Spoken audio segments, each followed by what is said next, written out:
నేను పసుపుతో వచ్చాను. పసుపు గౌరీదేవి స్వరూపం. నేను కుంకుమతో వచ్చాను. కుంకుమ మహాలక్ష్మి స్వరూపాయ నమః.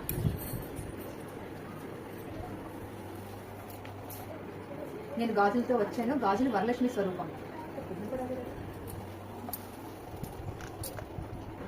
నేను గోమేధ చక్రాలతో వచ్చాను.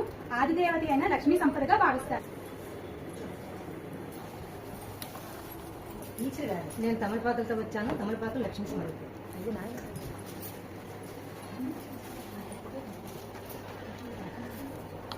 బంగారంతో వచ్చాను. ఐశ్వర్య లక్ష్మి స్వరూపం.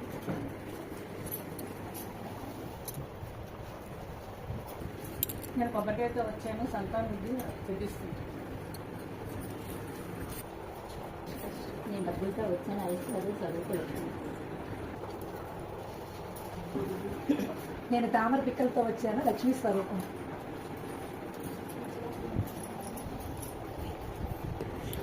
నేను పగడం పువ్వులతో వచ్చాను. లక్ష్మీ స్వరూపం పగడం పువ్వులు.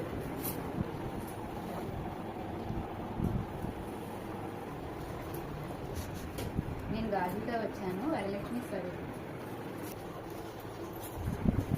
నేను పువ్వులతో వచ్చాను. లక్ష్మీ స్వరూపం.